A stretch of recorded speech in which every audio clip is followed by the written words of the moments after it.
Welcome to Zee Telugu news. సార్వత్రిక ఎన్నికల నగారా మోగిన వేళ ఇప్పుడు అందరి దృష్టి తెలుగు రాష్ట్రాలపై పడింది. ఏపీలో అధికారం ఎవరికి దక్కుతుందన్న దానిపై దేశవ్యాప్తంగా ఇప్పుడు చర్చ సాగుతోంది. వై నాట్ 175 అంటున్న జగన్ మళ్లీ ప్రభంజనం సృష్టిస్తారా, లేక సూపర్ 6 తో చంద్రబాబు టీం సునామీ చేయబోతుందా అన్నది ఇప్పుడు ఇంట్రెస్టింగ్ గా మారింది. టీడీపీ జనసేన కూటమికి బీజేపీ కూడా జత కట్టడంతో అంచనాలు తారుమారయ్యాయనే టాక్ వినిపిస్తోంది. ఇక తెలంగాణలో అధికారం చేపట్టిన కాంగ్రెస్ పార్లమెంట్ ఎన్నికల్లోనూ సత్తా చాటుతుందా, లేక మోడీ మ్యాజిక్ తో బీజేపీ తెలంగాణలో సంచలనం చేయబోతుందా, లేకపోతే కేసీఆర్ తన ఎత్తులతో మళ్లీ ఫామ్ లోకి వస్తారా అన్నది ఇప్పుడు అంతటా ఆసక్తిగా మారింది. సార్వత్రిక ఎన్నికల స్కెడ్యూల్ కు ముందు దేశవ్యాప్తంగా అసలు ఓటర్ల మూడ్ ఎలా ఉందో తెలుసుకునే ప్రయత్నం చేసింది జీ న్యూస్. మ్యాట్రిక్స్ సంస్థతో కలిసి నిర్వహించిన ఒపీనియన్ పోల్లో ఊహించని రిజల్ట్స్ వచ్చాయి. జీ న్యూస్ సర్వేలో అసలు ఎలాంటి ఫలితాలు వచ్చాయో ఇప్పుడు ఒకసారి చూద్దాం. అయితే ముందుగా తెలంగాణ లోక్సభ సర్వే రిజల్ట్స్ ఎలా వచ్చాయో చూద్దాం. తెలంగాణ లోక్సభ ఎన్నికల్లో మీరు ఏ పార్టీకి ఓటు వేస్తారు అని అడిగినప్పుడు కాంగ్రెస్ కి 40.4% మంది ఓటు వేస్తామన్నారు. అలాగే బీజేపీకి 22.6% మంది వేస్తారన్నారు. ఇక బీఆర్ఎస్ కి 28.1%, అలాగే ఎంఐఎం కి 3.3%, ఇతరులకి 5.6% మంది ఓటు వేస్తారన్నారు. సో రెహానా, మనం ముందు సర్వే ప్రారంభించే ముందు సర్వే ఏ విధంగా చేశామన్నది చెప్పాలి. ఫిబ్రవరి 27వ తేదీ నుంచి మార్చి 13వ తేదీ వరకు జీ న్యూస్, మ్యాట్రిక్స్ సంయుక్తంగా ఈ సర్వే నిర్వహించాయి. దేశవ్యాప్తంగా చూస్తే దాదాపు 1,00,000కు పైగా శాంపిల్స్ మనం తీసుకున్నాం పార్లమెంట్ ఎన్నికలకు సంబంధించి. ఇప్పుడు మనం తెలంగాణ లోక్సభ ఎన్నికలకు సంబంధించి మొదట రిలీజ్ చేస్తాం. ఆ తర్వాత ఏపీ లోక్సభ, ఆ తర్వాత ఏపీ అసెంబ్లీకి సంబంధించిన రిజల్ట్ కూడా ఇవాళే జీ న్యూస్, మ్యాట్రిక్స్ సంస్థ సంబంధించిన రిజల్ట్స్ అన్ని కూడా రిలీజ్ చేస్తాం. సో దీనిలో ఏపీకి సంబంధించి దాదాపు 46,000 పైగా శాంపిల్స్ ఆంధ్రప్రదేశ్లో తీసుకున్నాం. ఇవన్నీ కూడా ఫిబ్రవరి 27 నుంచి మార్చి 13, అంటే పొత్తులు కుదిరిన తర్వాత. ఇక్కడ మనం బీఆర్ఎస్ ప్లస్ అంటే బీఆర్ఎస్, బీఎస్పీ ఇద్దరు కలిసి అని చెప్పి, కానీ ఇవాళే వాళ్ళిద్దరి మధ్య పొత్తు తెగిపోయింది. అక్కడ ఆంధ్రప్రదేశ్లో కూడా TDP, Janasena, BJP official announcement వచ్చిన తర్వాత తాజా సర్వే. సో ఇవాళ ఎన్నికల సంబంధించిన షెడ్యూల్ వచ్చింది కాబట్టి ఇవాల్టి వరకు అంటే మార్చి 13 వరకు 2 days వరకు ఉన్న సిచ్యువేషన్ని మనం ఈ తెలంగాణ, ఆంధ్రప్రదేశ్ రెండు రాష్ట్రాల్లో కూడా ఎటువంటి సిచ్యువేషన్ ఉందో మనం ఎక్స్ప్లెయిన్ చేయబోతున్నాం. ముందుగా లోక్సభ ఎన్నికల్లో మీరు ఏ పార్టీ కోటేస్తారన్నప్పుడు కాంగ్రెస్ కు 40.4, బీజేపీ 22.6, బీఆర్ఎస్ ప్లస్ అంటే బీఆర్ఎస్, బీఎస్పీ ఇద్దరు కలిపి 28.1, ఎంఐఎం 3.3, అదర్స్ 5.6. ఇది జీ న్యూస్, మ్యాట్రిక్స్ సర్వేలో తేలింది. మనతో పాటు ప్యానలిస్టులు కూడా ఉన్నారు, మీరు ఇంట్రొడ్యూస్ చేయండి ప్యానలిస్ట్. మనకి బీఆర్ఎస్ నుంచి బాలరాజ్ యాదవ్ గారు జాయిన్ అయ్యారు, అలాగే బీజేపీ నుంచి అల్జాపూర్ శ్రీనివాస్ గారు, అలాగే అనలిస్ట్ జయరాం గారు ఉన్నారు. ఇక కాంగ్రెస్ నుంచి అద్దంకి దయాకర్ గారు కూడా మనతో పాటు జాయిన్ అవుతున్నారు. సో ఓవరాల్ గా చూసుకుంటే రెహానా, ఇక్కడ కాంగ్రెస్ అసెంబ్లీ ఎన్నికల కంటే కూడా ఓటు బ్యాంక్ పెరిగిపోతుంది. దాదాపు 1.5%, 39% దాదాపు వచ్చింది. ఇప్పుడు 40.4. అసెంబ్లీ ఎన్నికల తర్వాత కూడా కాంగ్రెస్ పార్టీ తన ఓటు బ్యాంకు గణనీయంగా పెంచుకుంటుంది. లాస్ట్ పార్లమెంట్ ఎలక్షన్స్ తో పోలిస్తే దాదాపు 11% ఓట్లు కాంగ్రెస్ పార్టీకి పెరగబోతున్నాయి. అదేవిధంగా బీజేపీకి 2.6% ఓటింగ్ పెరగబోతుంది. లాస్ట్ టైం దాదాపు 20% ఓట్లు వచ్చాయి. ఇప్పుడు మన సర్వే ప్రకారం 22.6%. ఇక బిగ్గెస్ట్ లూజర్ ఎవరంటే బీఆర్ఎస్ కు 28.1% ఓట్లు కనబడుతున్నాయి. లాస్ట్ టైం 40% వచ్చాయి, అంటే దాదాపు 12% ఓట్లు లూజ్ అయ్యాయి. MIM 3.3, others 5.6. సో ముందుగా అద్దంకి దయాకర్ గారితో స్టార్ట్ చేస్తాను నేను. దయాకర్ గారు, ఎట్లా చూస్తారు? కాంగ్రెస్ పార్టీకి ఓట్ల సీట్ సంబంధించి మేము ఇస్తాం, ఓటు పర్సంటేజ్ వైజ్ పార్లమెంట్ కంటే కూడా 1.5% ఎక్కువ వస్తున్నాయి. లాస్ట్ పార్లమెంట్ ఎలక్షన్స్ తో పోలిస్తే 11% ఎక్కువ ఓటు వస్తుంది కాంగ్రెస్ పార్టీకి. ఇప్పుడు ఒకటి ఏంటంటే, మొట్టమొదట భరత్ గారు, అందరు మిత్రులకు నమస్కారం. ఇప్పుడు ఏంటంటే ఈ 6 గ్యారంటీల విషయంలో కొన్ని అనుమానాలను బీఆర్ఎస్, బీజేపీ తెలంగాణ ప్రజల ముందు పెట్టింది. అసలు చేయగలుగుతుందా, చేస్తారా అని ఒక శంకను మొదటి నుంచి ప్రజల్లో ఒక అనుమానాన్ని రేకెత్తించే ఒక ప్రయత్నం చేసింది. అది కంప్లీట్ గా మనం జస్ట్ 95% మనం కంప్లీట్ చేసినాం. సో ఒకటి రైతు రుణమాఫీ అనేది టెక్నికాలిటీస్ ఉన్నాయి, అవి ఎట్లా ఏంటి అనేది 1 year లోపు RBI పర్మిషన్ ఇస్తుందా లేదా అనేది కూడా చూసి అది కూడా చేయొచ్చు. కానీ కోడ్ అమలైంది కాబట్టి అది అవకాశం ఉండదు. కానీ చేస్తామనే నమ్మకం భరోసా ప్రజల్లో ఉంది. రెండవది బీజేపీ పెరిగినట్టుగా కనపడము, బీఆర్ఎస్ నష్టపోవడం కూడా, ఇవి రెండు కాంగ్రెస్ కలిసి వస్తున్నాయి. ఈ కాంగ్రెస్ ప్రభుత్వం కొత్తగా వచ్చిన తర్వాత నార్త్ తెలంగాణకు సంబంధించిన అంశంలో ఒక చర్చ ఉన్నది ఏంటంటే కాంగ్రెస్ ఓటు పడలేదని. అక్కడ ఇప్పుడు అనూహ్యంగా ఓట్ పర్సెంటేజ్ పెరుగుతుంది. మీరు ఏది సెక్టోరియల్ గా కనుక మీరు కొంచెం అబ్జర్వ్ చేస్తే అక్కడ ఎమ్మెల్యేస్ బీజేపీ పెరిగింది, బీజేపీ కాంగ్రెస్ ను కొన్ని సీట్లలో ఓడగొట్టింది, అది తక్కువ మార్జిన్స్ లో. కానీ ఇప్పుడు అక్కడ ప్రజలు కూడా తెలంగాణలో కాంగ్రెస్ ప్రభుత్వం వచ్చిన తర్వాత కాంగ్రెస్ ఓటు చేయాలనే ఆలోచనతో ఉన్నట్టుగా మాకు కొన్ని రిపోర్ట్స్ ఉన్నాయి. సో మొత్తంగా తెలంగాణలో 12+ అనేది లక్ష్యంగా మేము పెట్టుకొని పనిచేయడం కూడా అంతర్గతంగా పార్టీ శ్రేణులు కూడా ప్రభుత్వ పనితీరు యాడ్ అయింది, బీఆర్ఎస్ డిక్లైనింగ్ తోడైంది, బీజేపీ కొంత పెరగడం కూడా బీఆర్ఎస్ నష్టానికి కారణమైనప్పుడు కూడా అది మాకు కలిసి వచ్చే పరిస్థితి ఉన్నది. ఇప్పుడు ఈ రోజు నిన్న జరిగిన సంఘటనలు కూడా ఒక క్లారిటీని వస్తున్నాయి. కాంగ్రెస్ కు వ్యతిరేకంగా మూవ్ స్టార్ట్ అయినాయి. ఒకటి లిక్కర్ కేసులో కవితను అరెస్ట్ చేసిన దాన్ని ఆ అంశాన్ని రేపు మరి బెయిల్ వస్తుందా ఉంటుందా, మళ్ళీ జైలు వేస్తారా, సుప్రీంకోర్టు ఏం చేస్తుంది, అంతా కూడా ఒక పొలిటికల్ మెలో డ్రామా నడుస్తుంది అక్కడ. దాన్ని కన్ఫ్యూజ్ చేయడానికి అన్నట్టుగా ఈ రోజు కన్ఫ్యూజ్ అనే దానికంటే దాన్ని డైవర్ట్ చేయడానికి బీఆర్ఎస్ బీఎస్పీ పొత్తు ఇది అంతా ఎందుకు అని ఏకంగా ఆర్ఎస్ ప్రవీణ్ కుమార్ గారిని చేర్చుకోవడం, ఇవన్నీ కూడా ఒక పద్ధతి ప్రకారమే కాంగ్రెస్ కు వ్యతిరేకంగా వ్యూహాలు నడుస్తున్నాయి. అవి బీజేపీ దయాకర్ గారు ఇక్కడ మా సర్వేలో బీఆర్ఎస్+ అంటే బీఆర్ఎస్+ బీఎస్పీ కలిపి 28.1% ఓటింగ్ వచ్చింది. ఇప్పుడు ఆర్ఎస్ ప్రవీణ్ కుమార్ కొద్దిసేపటి క్రితం రిజైన్ చేశారు, ఎల్లుండి బీఆర్ఎస్ లో కూడా జాయిన్ అవబోతున్నట్టు సమాచారం. మీరు కూడా కొద్దిసేపటి క్రితం రియాక్ట్ అయినట్టున్నారు. దీనివల్ల బీఆర్ఎస్ కి అడ్వాంటేజ్ అవుతుందా ఆర్ఎస్ ప్రవీణ్ కుమార్ వెళ్ళడం? ఆయన స్వారోస్ చాలా పెద్ద టీం లీడ్ చేస్తున్నారు, ఎస్పెషల్లీ దళిత్ సెక్షన్ లో కొంతవైపు బీఆర్ఎస్ వైపు మళ్ళీ అవకాశం ఉంటుందా? నష్టమే జరిగే అవకాశం ఉంటుంది. ఎందుకంటే ప్రవీణ్ కుమార్ గారి మీద ఒక పెద్ద అంచనా ఉంది తెలంగాణ సమాజానికి అనే దానికంటే కొంత దళిత బడుగు వర్గాల్లో కొంత మంచి ఫెయిత్ ఉండే అది ఓట్ బ్యాంక్ కన్వర్ట్ కాలేదు. కానీ ఇప్పుడు దీని వల్ల ఆ మాత్రం బీఎస్పీకి వచ్చిన ఓట్ పర్సెంటేజ్ కూడా గణనీయంగా తగ్గి వీళ్ళ కలయిక మాకు అడ్వాంటేజ్ అయ్యే అవకాశాలు కూడా లేకపోలేదు. ఎందుకంటే బీఎస్పీ అండ్ బీఆర్ఎస్ బీజేపీ తాను ముక్కలే అని చెప్పడానికి ఇప్పుడు మీకు చూస్తున్నారు కదా, మాయావతి గారు బీజేపీతో అనుకూలంగా ఉన్నారు, ఇక్కడ ప్రవీణ్ గారు ఇండిపెండెంట్ గా ఉన్నారు. అప్పుడు బీఎస్పీని కొంత నమ్మి ఓట్ పర్సెంటేజ్ పెరిగింది. ఇప్పుడు బీఎస్పీ దీంట్లో మర్జ్ అవ్వడం ద్వారా ఇది కాంగ్రెస్ కు దళిత శక్తుల్ని బహుజన శక్తుల్ని మానించి దూరం చేయడానికే ఇది జరిగిందా అని మీ వాయిస్ కట్ అవుతుంది. కానీ ఇప్పుడు నాకున్న అంచనా, ఇప్పుడు మాత్రం నాకున్న అంచనాల్లో మాత్రం డెఫినెట్ గా ఆ ఓట్ బ్యాంక్ ఇటు షిఫ్ట్ అవుతుంది అనేది మాకున్న, ఇంకా పెరుగుతుంది. మీరు అంటే ఇప్పుడు ఓకే మీరు అన్నారు ప్రవీణ్ కుమార్ ఇండిపెండెంట్ గా బీఎస్పీ నుంచి పోటీ చేసినా పెద్ద రెస్పాన్స్ రాలేదు, ఆయన గెలవలేదు, సిర్పూర్ లో 3rd పొజిషన్ వచ్చింది. సో ఆయన ఫస్ట్ చట్టసభల్లోకి ఎన్నిక కావాలి, ఆయన మూను ఎట్లా తప్పుపడతారు? చట్టసభల్లోకి వెళ్ళడానికి నేరుగా బీఆర్ఎస్ తో వెళ్ళొచ్చు, కాంగ్రెస్ తో వెళ్ళొచ్చు, బీజేపీతో వెళ్ళొచ్చు. కానీ బీఎస్పీని పెట్టడం ద్వారా ఏంటంటే ఓట్ బ్యాంక్ లో కొంత కన్ఫ్యూజన్ వచ్చి కాంగ్రెస్ కు వ్యతిరేకంగానే అది పనిచేసింది అనేది మా అభిప్రాయం. లేదంటే ఇప్పుడు ఎంఐఎం గాని బీఎస్పీ గాని తర్వాత బీజేపీకి పడ్డ ఓట్లలో ఓట్ షేరింగ్ లో కొంత కన్ఫ్యూజన్ లో మెజారిటీ తగ్గింది. ఇప్పుడు క్లారిటీ వస్తుంది. ఎందుకంటే బీజేపీ బీఆర్ఎస్ కోసం గతంలో పనిచేసింది, ఇప్పుడు బీఆర్ఎస్ బీజేపీ కోసం తగ్గుతుంది.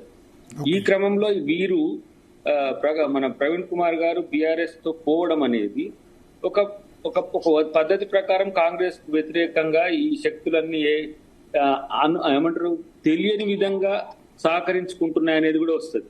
ఓకే. దీన్ని అది బీజేపీ మార్క్ రాజకీయం. ఎందుకంటే ఎప్పుడైనా తాను గెలవాలనుకుంటున్నప్పుడు అనుసరిస్తున్న విధానాలు ఇట్నే ఉంటే అది కాంగ్రెస్ పార్టీకి చాలా సంవత్సరాల నుంచి కూడా అది అలవాటైంది. కాబట్టి డెఫినెట్ గా రేపటి రోజున కాంగ్రెస్ మరిన్ని పెంచే వ్యూహమే ఇప్పుడు జరుగుతున్న పరిణామాలు నేను అనుకుంటున్నాను. ఓకే. మనతో పాటు బీఆర్ఎస్ నుంచి బాలరాజ్ యాదవ్ గారు ఉన్నారు, మాజీ కార్పొరేషన్ చైర్మన్. బాలరాజ్ యాదవ్ గారు, మీ ఓట్ బ్యాంక్ చూస్తే పార్లమెంట్ ఎలక్షన్స్ తో పోలిస్తే 12% తగ్గింది, అసెంబ్లీతో పోలిస్తే దాదాపు 9% పైగా మైనస్ ఉంది. అది కూడా బీఎస్పీతో కలిపి మేము నిర్వహించిన సర్వే, ఎందుకంటే ఈ సర్వే మార్చి 13 వరకు. బట్ ఇప్పుడు ప్రవీణ్ కుమార్ మీ దానిలో జాయిన్ కాబోతున్నారు. సో ఎట్లా చూస్తారు? భరత్ గారు, ముందుగా మీకు అదేవిధంగా జీ తెలుగు ప్రేక్షకులకి, అదేవిధంగా ప్యానెల్ పెద్దలు అద్దంకి దయాకరణ గారికి, అదేవిధంగా అంజపూడి శ్రీనివాస్ గారికి, అదేవిధంగా మా విశ్లేషకులు అన్నగారికి నమస్కారం, తాటికొండ జయరాం గారికి నమస్కారం. ప్రధానంగా భరత్ గారు, ఓకే, అసెంబ్లీ ఎలక్షన్స్ లో బీఆర్ఎస్ పార్టీ ఓడిపోగానే ఒక చర్చకు, ఒక నెగిటివ్ చర్చకు తావు లేపుతా ఉన్నారు. ఇక బీఆర్ఎస్ పార్టీ ముందు లేవదు, బీఆర్ఎస్ పార్టీ కథమైపోయింది, బీఆర్ఎస్ పార్టీకి భవిష్యత్తు ఉండదనేటువంటి ఒక ఏదైతే ఈ గ్లోబల్ ప్రచారం ఉందో, ఈ గ్లోబల్ ప్రచారాన్ని ఖండిస్తా ఉన్నా. సార్ భరత్ గారు, మీరు కూడా తెలంగాణ ఉద్యమం నుంచి మమ్మల్ని పార్టీని చూస్తా ఉన్నారు, మాలాంటి వాళ్ళని చూస్తా ఉన్నారు, అదేవిధంగా కేసీఆర్ గారి యొక్క రాజకీయ చాణక్యాన్ని కూడా చూస్తా ఉన్నారు. అదే క్రమంలో మీరు చెప్పేది ఏంటంటే, ఒక రాజకీయాల్లో, డెమోక్రసీలో, ఓటింగ్ లో ఒకసారి ఓటమి చెందవచ్చు, ఒకసారి గెలుపు పొందవచ్చు.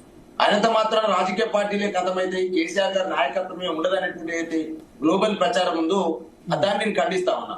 ప్రధానంగా మీరు కూడా ఇప్పుడు చెప్పినారు, సెకండ్ పొజిషన్ భారత రాష్ట్ర సమితికి ఉందని చెప్పినారు. అంటే 28.1% మీ సర్వేలో వస్తుంది అన్నారు. మీరు మార్చి 11 అన్నారు. వాస్తవానికి రేపు ఇంకా బీఎస్పీ మార్చి 13వ తేదీ వరకు బీఎస్పీతో ఇంక్లూడింగ్ మీ ఓటు ఇది. BRS plus means BRS BSP కలిపి 28.1%. మాకు ఇంకా బీఎస్పీ సార్, ఇప్పుడు బీఎస్పీ తో పొత్తుంటే అలయన్స్ ఉంటుందని చెప్పినాం తప్ప, అంతకుముందు బీఎస్పీ ఇప్పుడు ప్రవీణ్ కుమార్ గారు చేరేది ఎల్లుండి చేరుతుందంటారు. ఎల్లుండి చేరిన తర్వాతకి ఇప్పుడు కొంత బీఎస్పీతో ఉన్నటువంటి ఓట్ బ్యాంక్ కావచ్చు, దళిత సమాజంలో ఉన్నటువంటి ప్రవీణ్ కు ఉన్నటువంటి ఏదైతే చరిష్మా కావచ్చు, గతంలో స్పేరోస్ గా పనిచేయడం కావచ్చు, అసలు సోషల్ పేరు పనిచేయడం కావచ్చు, అదంతా భారత రాష్ట్రానికి అడ్వాన్స్ అయితే అడ్వాంటేజ్ అయితే ఒక అంశము.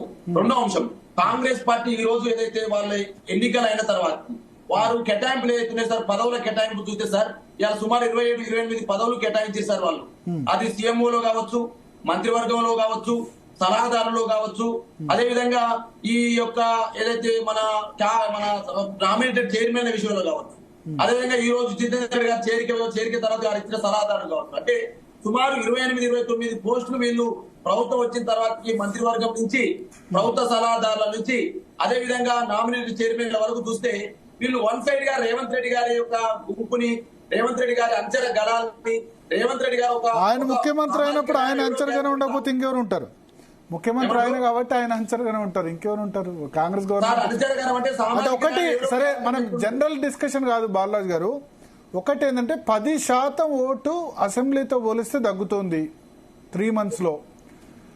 మీకు లాస్ట్ పార్లమెంట్ లో కూడా అంతకుముందు అసెంబ్లీలో 47 వస్తే అసెంబ్లీకి వచ్చేసరికి అది 40% అయింది. మొన్న అసెంబ్లీలో 37 ఉంటే ఇప్పుడు 28 విత్ బీఎస్పీ కనిపిస్తుంది. ఇప్పుడు దయాకర్ అంటున్నారు ప్రవీణ్ కుమార్ జాయిన్ కావడం వల్ల ఇదంతా కూడా ముందు కూడబలుక్కునే జరిగింది, దానివల్ల ప్లస్ ఏమి ఉండదు, ఇంకా బీఎస్పీ వేరువేరుగా ఉంటేనే బాగుండేది, ఆయన జాయిన్ కావడం వల్ల అడిషనల్ గా రాదు, మైనస్ అవుతుంది అంటారు. దళిత్ సెక్షన్ కూడా కాంగ్రెస్ పార్టీ వైపు చూస్తుంది అంటారు. ప్లస్ రెండోది ఇంత డ్రాస్టిక్ డ్రాప్, దీన్ని ఎట్లా చూస్తారు? ప్లస్ మీ పార్టీ లీడర్స్ ఎంపీస్ ఎవరు కూడా కంటెస్ట్ చేయడానికి ముందు రావట్లేదు. ఇవాళ పసునీర్ దయాకర్ ఇవాళ జాయిన్ అయ్యారు కాంగ్రెస్ పార్టీలో, బీబీ పాటిల్ రాములు బీజేపీలో జాయిన్ అయ్యారు, కాంగ్రెస్ లో already Peddapalli MP Venkatesh Netakani join అయిపోయారు. ఒక నామా నాగేశ్వరరావు మహబూబాద్ నుంచి కవిత తప్ప మిగతా సిట్టింగ్ ఎంపీలు మీ పార్టీ నుంచి పోటీ చేసేందుకే ముందుకు రాని సిచ్యువేషన్ వచ్చింది. నేను ఏమంటున్నాంటే భరత్ గారు, నాగర్ కర్నూలులో మేము ప్రవీణ్ కుమార్ గారికి ఇద్దాం అనుకున్నప్పుడు నాగర్ కర్నూలులో రాములు గారి కొడుకు ఇవ్వలేం కదా. అంటే బీఎస్పీ అలయన్స్ కంటే ముందే కదా ఆయన వెళ్ళిపోయాడు సార్. గతంలోనే ముందే వెళ్ళిపోయాడు ఆయన అలయన్స్. అనేక చర్చ సార్, వాళ్ళకి తెలుసు ఆ స్మెల్ వచ్చినప్పుడు, అవకాశం దొరకనప్పుడు బయటికి పోతారు. దాంట్లో మేమే కాదనట్లే సార్. ఇప్పుడు కొప్పులు ఈశ్వరుని కాదని మేము వెంకటేష్ నేతకి ఇయ్యనప్పుడు వెంకటేష్ నేత ఏం చేస్తాడు? వేరే దాంట్లోకి పోతారు.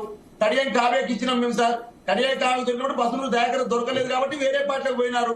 ఎక్కడైనా మా పార్టీలో అవకాశం దొరుకుతుందని పోలేదా? మీరు ఎట్లా అంటున్నారు? మీరు అంటే టికెట్ డిక్లేర్ చేయకుండా పోయారు వీళ్ళంతా. బీవీ పాటిల్ కానీ లేకపోతే పెద్దపల్లి ఎంపీ వెంకటేష్ నేత కానీ తర్వాత నాగర్ కర్నూలు ఎంపీ కానీ ఇవన్నీ టికెట్స్ డిక్లరేషన్ ఆ ముచ్చట లేకుండా పోయారు. చేవేళ్ళ ఎంపీ రంజిత్ రెడ్డి కంటెస్ట్ చేయని చెప్పేశారు సిట్టింగ్ ఎంపీ. నేను అనేదంటే భరత్ గారు, పార్లమెంట్ సమీక్షా సమావేశాలు జనవరి 3వ తారీఖు నుంచి జరిగినాయి సార్. మాకు జనవరి 3 నుంచి ఏదైతే 17 పార్లమెంట్ నియోజకవర్గాల సమీక్షలు జరిగేటప్పుడే ఏ అభ్యర్థిని పెడితే బాగుంటది, ఏ సామాజిక సమీకరణ ఉపయోగిస్తే బాగుంటది అనేటువంటి అంశాలు తెర మీదకి వచ్చినవి. తెర మీదకి వచ్చినప్పుడు మా అధినేత ముందు ఈ చర్చ జరిగినప్పుడు ఏ అభ్యర్థిని పెట్టాలనేది ఒక కన్క్లూజన్ కి వచ్చే సమయంలో వీళ్ళకి అర్థమైపోయింది. నాగర్ కర్నూలులో రాములు గారు కావచ్చు, అదేవిధంగా పెద్దపల్లి వెంకటేష్ నేత గారు కావచ్చు, వరంగల్లో కడియం శ్రీహర్ గారు కావచ్చు, వీళ్ళందరికీ సామాజిక సమీకరణలు ఇస్తే వాళ్ళకి ఇద్దామనే ఆలోచన వచ్చినప్పుడు వీళ్ళకి అవకాశం దొరకలేదు కాబట్టి లాస్ట్ వరకు వెయిట్ చేసినారు. వాళ్ళు వెళ్ళిపోయినారు సార్, నేనే కాదనట్టే. మీరు ఏదైతే ఈ దుష్ప్రచారం చేస్తా ఉందో అభ్యర్థులు లేరనట్టు అంటా ఉన్నారు. భువనగిరిలో కావచ్చు, నల్గొండ కావచ్చు, మీరు మెదక్లో కావచ్చు, ప్రతి చోట 3 నుంచి 4-5 అభ్యర్థులు పోటీ పడతా ఉన్నారు. ఇలా హైదరాబాద్ లో సార్, హైదరాబాద్ లో మల్కాజిగిరిలో పోటీ లేదనుకుంటారా? సికింద్రాబాద్ లో ఇప్పుడు పొంతు రామ్మోహన్ గారు మా దగ్గర అవకాశం దొరకదు అనుకున్నప్పుడు మాత్రం ఏడదాంటే పోయినాడు. అదేవిధంగా ఇప్పుడు నేను ఏమంటే సేవేళ్ళ ఉన్నది, సేవేళ్ళ సంబంధించి కార్తిక్ రెడ్డి గారు అడిగారు, సేవేళ్ళ రంజిత్ రెడ్డి గారు అడిగారు, కాసాని జ్ఞానేశ్వర్ అడిగారు. ఆ సందర్భంలో చెవేళ్ళ రంజిత్ రెడ్డి ఇద్దాం అనుకున్నాం. వారికి ఉన్నటువంటి ఏమి ఇబ్బందులు నల్గొండ భువనగిరి టికెట్ అడిగిన అమిత్ రెడ్డి కూడా జంప్ అంటున్నారు. సరే భువనగిరి టికెట్ మీరు కూడా అడుగుతున్నారు, ఇంకా డిక్లేర్ చేయలేదు. బట్ చెప్తున్నా, leaders are tilting towards Congress or BJP. Leaders అందరికంటే ముందు కదా, లీడర్స్ అందరికంటే ముందు సిద్ధంగా ఉంటారు కదా. ప్రజల మూవ్మెంట్ ఏందో లీడర్స్ తెలుస్తుంది కదా. ఇప్పుడు ప్రజల మూవ్మెంట్, అప్పుడున్న అవసరాలు, అందులో దొరికేటువంటి ఛాన్స్, రాజకీయ ప్రయోజనాలు, వ్యాపార ప్రయోజనాలు, వ్యక్తిగత ప్రయోజనాలు, ఇవన్నీ రాజకీయాల్లో మిళితం అయిపోయినవి. కాబట్టి ఇవాళ మేము ఇవాళ నేను 2000 పార్టీ స్థాపించినప్పటి నుంచి 2009 మలిదేశ ఉద్యమం నుంచి మేము బీఆర్ఎస్ తోటి ఉన్నాం. ఈ రోజు బీఆర్ఎస్ నుంచే మాట్లాడుతా ఉన్నాం. మేము ఏమంటున్నాం అంటే, రాజకీయాల్లో కొంతమంది వచ్చినంత మాత్రాన, కొంతమంది పోయినంత మాత్రాన ఆ రాజకీయ పార్టీ ఖతమైంది అనుకుంటే, మరి కాంగ్రెస్ పార్టీ ఎంతమంది ఎమ్మెల్యేలు ఉన్నారండి? మన దాకా 6 ఎమ్మెల్యేలు ఉన్నారు. కాంగ్రెస్ పార్టీ ఓట్ బ్యాంక్ ఎంత వచ్చిందండి? మీరు చూడలేరా? ఎంత పర్సెంట్? 23% వచ్చింది. ఒక సందర్భంలో 22% వచ్చింది. మరి పోయిందా? 23-29 లేదండి, లేదు 29% తక్కువ లేదు. లాస్ట్ అసెంబ్లీ ఎలక్షన్స్ 19 సీట్లు వచ్చినా 29% వచ్చింది. మహాకూటమితో కలిసి 34% వచ్చింది. 29 ఏమో పార్లమెంట్ సార్, అసెంబ్లీలో 34, మహాకూటమితో కలిసి లాస్ట్ ఎలక్షన్ 34 వచ్చింది. టీడీపీతో కలిసి 34% వచ్చింది. పార్లమెంట్ 29%, 29 బట్ 3 సీట్లు వచ్చాయి. నెక్స్ట్ బీజేపీ మళ్ళీ వస్తారు మీ దగ్గర బాలరాజ్ యాదవ్ గారు. బీజేపీ నుంచి అల్జాపూర్ శ్రీనివాస్ గారు ఉన్నారు. శ్రీనివాస్ గారు కొంత డిస్కనెక్ట్ అయినట్టున్నారు. జయరాం గారు ఉన్నారు. జయరాం గారు, ప్రవీణ్ కుమార్ ఇవాళ కేసీఆర్ను కలిశారు. ఆయన ట్వీట్ కూడా చేశారు. బీఎస్పీ పొత్తు మాయావతి నుంచి అక్కడి నుంచి ఆదేశాలు వచ్చాయి.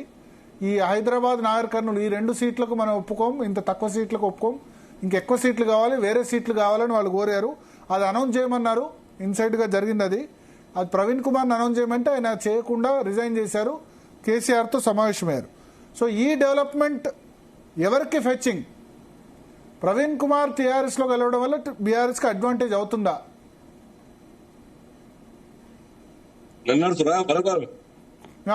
జయరాం గారిని అడుగుతున్నాను. ఎస్, అల్జాపూర్ గారు మీరు లైన్లో ఉండండి.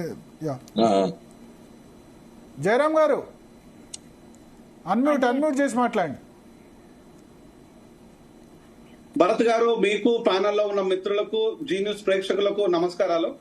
ఇక్కడ ఒక విషయాన్ని చాలా క్లియర్ గా చెప్పాలండి. దీంట్లోపల ఎలాంటి శశబిషలు లేవు. సో ఏదైతే రాజకీయ పార్టీలు, రాజకీయ చదరంగం అనేది పెద్దగా వేరు కాదు.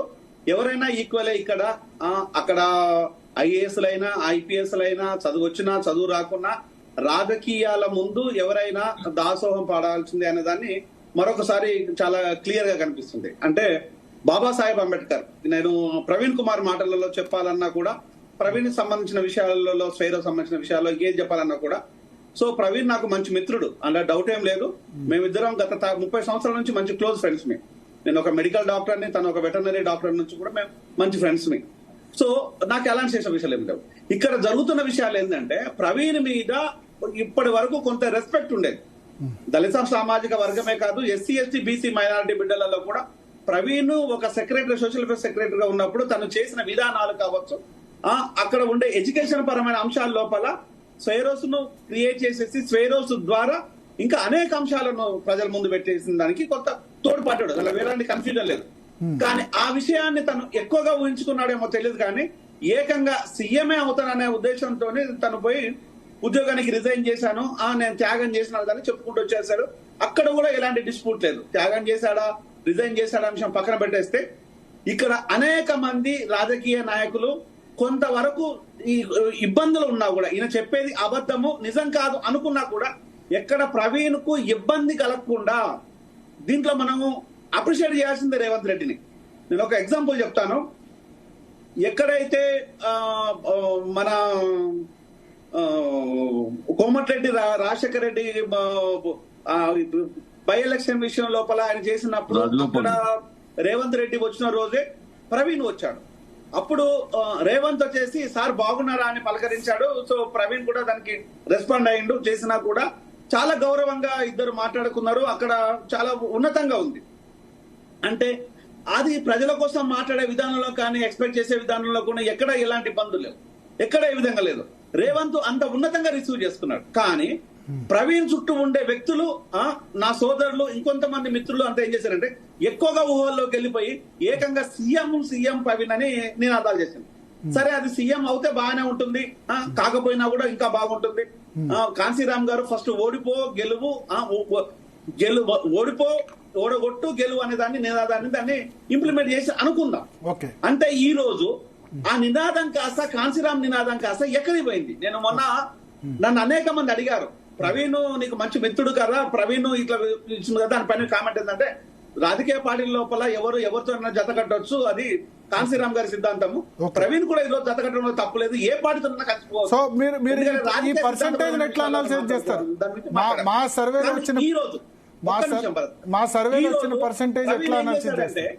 ఒక్కసారి తారుమారు చేసేసి మళ్ళీ బీఆర్ఎస్ లో, అంటే మొదటి నుంచి ఏదైతే అనుమానాలు దళిత సామాజిక వర్గం కానీ ఇతర సామాజికంలో కొంతమంది నేతలు, మేధావులు వ్యక్తం చేశారో, ఈయన కేసీఆర్ వదిలిపెట్టిన బాణం లాగానే మళ్ళీ ఈ రోజు పోయి అక్కడికే చేరుకున్నాడు, ఆ అమ్ముల పొదుల్లోకి చేరుకున్నాడు. దీన్ని ఎవరు కూడా సహించరు. దీనిలో ఎలాంటి నిర్మోహమాటం లేదు. అంటే పొలిటికల్ పవర్ మాత్రకి can open any door. KCR ఎందుకు టార్గెట్ చేశాడు? కేసీఆర్ వదిలిన బాణం అయితే ఆయన మేజర్ గా విమర్శలు గ్రూప్ 1 గురించి కానీ వాటి గురించి చేసింది కేసీఆర్ మీదే. కాంగ్రెస్ ఎక్కడా తిట్టినట్లేదు.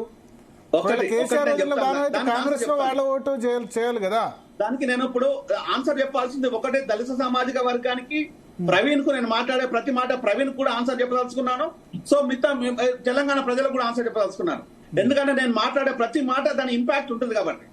ఇక్కడ ఈ రోజు బిఆర్ఎస్ లో ఉండే జనాల్లో కానీ, బిఎస్పీ మనకు మొన్న అసెంబ్లీ ఎలక్షన్ లో వచ్చిన ఓటర్ పర్సంటేజ్ కనుక అంత ముందు 4 లక్షలకు పైచులకు ఓటర్ పర్సంటేజ్ అవుతే, ప్రవీణ్ కుమార్ జైన్ తర్వాత 3 లక్షలకు దిగజారింది. దాన్ని ఏమని పిలవాలి? తగ్గింది. మళ్ళీ వస్తాను జయరాం గారు, మళ్ళీ వస్తాను మీ దగ్గరికి. ఒక్క నిమిషం ప్లీజ్. దాంతో పాటు వచ్చేసి ఈ రోజు ఆయన కేసీఆర్ వదిలిపెట్టిన బాణమే కాకపోతే తన త్యాగాలే చేసిందని అనుకున్నప్పుడు ఈ సమాజం లోపల రేవంత్ చాలా క్లియర్ గా ఇక్కడ ఉన్న అడిగాడు, సార్ మీరు వస్తే బాగుంటుంది, ఇక్కడ తెలంగాణ పబ్లిక్ సర్వీస్ కమిషన్ కు మీరైతేనే కరెక్ట్ అనేది అడిగిండు అనే విషయం నాకు చాలా క్లియర్ గా తెలుసు, చాలా బాగా తెలుసు, స్ట్రాంగ్ గా కూడా తెలుసు. దాన్ని సున్నితంగా, గౌరవంగా ప్రవీణ్ తిరస్కరించారు. అక్కడ వరకు బాగానే ఉంది. నువ్వు ప్రజల మధ్యలో ఉండి నీ ఉద్యోగాన్ని వదిలేసుకొని ఎవరి కోసం వదిలేసావు? ఈ రోజు నువ్వు జయరాం గారు టాపిక్ మళ్ళీ డిస్కస్ చేద్దాం. ప్రవీణ్ కుమార్ మన సర్వే గురించి డిస్కస్ చేస్తున్నాం. ఒక్క నిమిషం, మళ్ళీ వస్తాను. ఎస్, దాని మీద అనాలిసిస్ తర్వాత చేద్దాం. బీజేపీ నుంచి అల్జాపూర్ శ్రీనివాస్ గారు ఉన్నారు. శ్రీనివాస్ గారు, 22.6% వస్తుంది. దాదాపు 2.6% పెరుగుతోంది లాస్ట్ పార్లమెంట్ ఎలక్షన్స్ తో పోలిస్తే. అసెంబ్లీ ఎలక్షన్స్ తో పోలిస్తే 9% పెరుగుతోంది. బట్ లాస్ట్ పార్లమెంట్ తో పోలిస్తే మీకు క్యాడర్ పెరిగింది చాలా. ఇప్పుడు 8 మంది ఎమ్మెల్యేలు ఉన్నారు, 1 ఉన్నారు. మోడీ హవా అంటున్నారు, అయోధ్యలో రామ మందిరం కారణంగా గెలుస్తుంది అంటున్నారు. పెద్ద ఓటింగ్ పర్సంటేజ్ పరంగా పెద్ద నాకేం ఎక్కువ కనిపించట్లేదు. లాస్ట్ పార్లమెంట్ తో పోలిస్తే ఓన్లీ 3%, వేర్ యూ ఘాట్ అసెంబ్లీలో 7% నుంచి 14% పెరిగింది. మీరు లెక్క చేసింది, సర్వే చేసింది ఫిబ్రవరి 10-12 నుంచి కాదు, ఫిబ్రవరి 27 నుంచి మార్చి 13.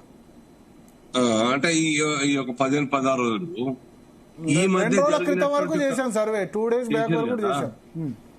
సో ఇప్పటి నుంచి ఇంకా 50 రోజులు, 56 రోజులు ఎలక్షన్స్.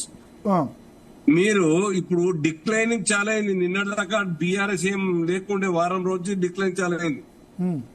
ఇంకేం డిక్లేర్, ఇంకా ఆల్రెడీ 10% డిక్లేర్ అయింది, ఇంకేం డిక్లేర్ అవుతుంది? ఇంకా కూడా ఉంటుంది సార్. 28% అంటే మామూలు మాట కాదు. 26-28 చెప్పారు. బీఆర్ఎస్ కు ఆ శాతం ఉండనికి వీల్లేదు, ఆ అవకాశం లేదు. ఆ ఓట్లన్నీ కూడాను మళ్ళీ 2 పార్టీలు ఏదో ఒక పార్టీకి పోతాయి, అటుకొని ఇటుకొని పోతాయి. కానీ బీఆర్ఎస్ అక్కడ దాకా వచ్చి నిలబడదు ఏ క్వశ్చన్ కూడా.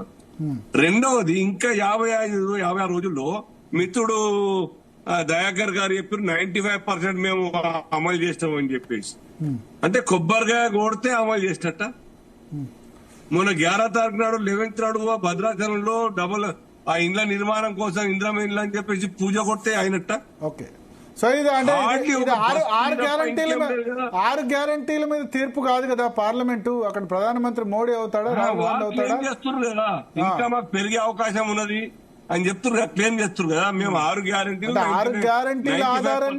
గ్యారంటీల ఆధారంగానే మొన్న కాంగ్రెస్ గెలిచిందంటే ఒప్పుకోను. టీఆర్ఎస్ మీద వ్యతిరేకత, 10 సంవత్సరాల రూలింగ్ మీద వ్యతిరేకత కదా బేసిక్ గా దయాకర్ గారు. కాబట్టి వారి అంచనా ఆ రకంగా అది పొరపాటు. 6 గ్యారంటీస్ పార్లమెంట్ లో కీ రోల్ ఉంటుందా?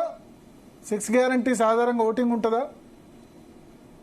వారు చెప్పారు కదా 95% అని చెప్పి అమలు చేస్తాం కాబట్టి ఇంకా పెరిగే అవకాశం ఉంటుందని చెప్తారు. ఓకే, కానీ మీరు చెప్పినట్టుగా 40% ఐ డోంట్ థింక్ అన్ని ఓట్లు వస్తాయని నేను అనుకోను సార్. ఎందుకు? ఈ 55-56 రోజుల్లో కాంగ్రెస్ పార్టీకి దానికి కూడా నష్టం వాటిల్లేటువంటి ఒక టైం వస్తుంది. ఎందుకంటే ప్రజలు బాగా ఆశల్లో ఉన్నారు. ఈ కాంగ్రెస్ లీడర్స్ జాయిన్ అవుతున్నారు, వచ్చేది లోన్ల మాఫీ గురించి. కాంగ్రెస్ లీడర్స్ జాయిన్ అవుతున్నారు. జితేందర్ రెడ్డి జాయిన్ అయ్యాడు. లీడర్స్ జాయిన్ అయినంత మాత్రాన ప్రజలు సార్ ఓట్లేసేది. టీఆర్ఎస్ లీడర్స్ లేకురా. ఇవాళ పసునూరు దయాకర్ జాయిన్ అయ్యాడు. చాలా మంది టీఆర్ఎస్ లీడర్స్ కాంగ్రెస్ లీడర్లు, ఎమ్మెల్యేలు 101 మంది, 9 మంది ఎంపీలు ఉండ్రి బీఆర్ఎస్ లో. లీడర్ ఉన్నంత మాత్రాన కాదు, అవుట్పుట్ ఏమున్నది సర్కార్ యొక్క. ప్రజలు ఎక్స్పెక్ట్ చేసింది ఏమున్నది, ప్రజలకు ఇచ్చింది ఏముంది ఈ పాటికి. హార్డ్లీ ఒక బస్ ఫ్రీ తప్ప గ్యాస్ సిలిండర్ గురించి ఏమున్నది కాంగ్రెస్ సర్కార్ మొత్తం ఇస్తుందా? బీజేపీ సర్కార్. మీరేమంటారు ఫైనల్ గా మీ ఓటింగ్ పర్సెంటేజ్ ఎక్కడి వరకు వెళ్తుంది? మేము ఇప్పుడు ఉన్నటువంటి మీ 22% నుంచి మేము 33-34 టచ్ అవుతాం సార్. డెఫినెట్ గా కాంగ్రెస్ తగ్గుతుంది, బీఆర్ఎస్ తగ్గుతుంది, మాకు అడ్వాంటేజ్ అవుతుంది. మేము అనుకో ఎక్స్పెక్ట్ చేస్తున్నాం 33% వరకు వెళ్తారు. డెఫినెట్ 33%. సో ఇప్పుడు ఈ పోలింగ్ పర్సెంటేజ్ ఆధారంగా ఎవరికి ఎన్ని సీట్స్ వస్తాయన్నది మనం చూద్దాం. ఇప్పుడు తెలంగాణలో లోక్సభ ఎన్నికల్లో ఓటింగ్ పర్సెంటేజ్ అనౌన్స్ చేశారు. ఇప్పుడు సీట్లు అనౌన్స్ చేయబోతున్నాం, ఏ పార్టీకి ఎన్ని సీట్స్ అనేది. రెహానా, ఎస్, తెలంగాణలో ఇప్పటికిప్పుడు లోక్సభ ఎన్నికలు జరిగితే జీ న్యూస్ మ్యాట్రిక్స్ సర్వే ప్రకారం ఎవరికెన్ని సీట్లు? ఎస్, కాంగ్రెస్ కి 9 సీట్లు, అలాగే బీజేపీకి 5 సీట్లు, బీఆర్ఎస్ కి 2, ఎంఐఎం అంటే హైదరాబాద్ 1 సీటు రాబోతున్నట్టు మన. So Zee news matrix survey ప్రకారం కాంగ్రెస్ పార్టీకి 9 పార్లమెంటు సీట్లు రాబోతున్నాయి ఇప్పటికిప్పుడు ఎన్నికలు జరిగితే గనక. బీజేపీకి 5 పార్లమెంట్ సీట్లు, అదేవిధంగా బీఆర్ఎస్ కు 2 సీట్లు, ఎంఐఎం కు 1 seat. So BRS last time 9 seats వచ్చాయి. ఆ 9 సీట్స్ ఈసారి కాంగ్రెస్ పార్టీకి రాబోతున్నాయి. బీజేపీకి గతంలో 4 సీట్లు వచ్చాయి, 1 సీటు పెరగబోతోంది బీజేపీకి. కాంగ్రెస్ పార్టీకి 6 సీట్లు పెరగబోతున్నాయి. కాంగ్రెస్కు గతంలో 3 సీట్లు ఉండే, కానీ ఆ పార్టీ ఓటు బ్యాంక్ 29 నుంచి 40 పెరిగిన కారణంగా 11% ఓట్లు పెరిగాయి. దానివల్ల కాంగ్రెస్ పార్టీకి 6 పార్లమెంట్ సీట్లు అదనంగా వచ్చి 9 సీట్లు, అంటే 50% కంటే ఎక్కువ సీట్లు కాంగ్రెస్ పార్టీకి తెలంగాణలో రాబోతున్నాయి. జీ న్యూస్ మ్యాట్రిక్స్ సర్వే ప్రకారం బీజేపీకి 1 సీటు పెరగబోతోంది, బీఆర్ఎస్కు 2 సీట్లు, దాదాపు 7 సీట్ల నష్టం జరగబోతోంది. 9 పార్లమెంట్ సీట్ల నుంచి 2 సీట్లకు బీఆర్ఎస్ పడబోతుంది. ఎంఐఎం హైదరాబాద్ సీటును నిలబెట్టుకోబోతుంది. ఇది జీ న్యూస్ మ్యాట్రిక్స్ సర్వేకు సంబంధించి ఫైనల్ ప్రెడిక్షన్. ఈ సర్వే ఫిబ్రవరి 27వ తేదీ నుంచి మార్చి 13వ తేదీ వరకు దేశవ్యాప్తంగా చేశాం. దానిలో తెలంగాణకు సంబంధించి చూసుకుంటే కాంగ్రెస్ పార్టీకి 40.4% ఓట్లు, 9 సీట్లు రాబోతున్నాయి. బీజేపీకి 22.6% ఓట్లు, అదేవిధంగా 5 సీట్లు రాబోతున్నాయి. బీఆర్ఎస్కి 28.1% సీట్లు, 2 సీట్లు రాబోతున్నాయి. ఎంఐఎం 3.3%, 1 సీట్ రాబోతుంది. ఎస్, ముందుగా అద్దంకి దయాకర్ గారు, 9 సీట్లు రాబోతున్నాయి జీ న్యూస్ మ్యాట్రిక్స్ సర్వే ప్రకారం. సాటిస్ఫైడా, ఇంకెక్కువ వస్తాయి అనుకుంటారా? ఎట్లా మీరు తక్కువ వస్తాయని అయితే అన్నారు.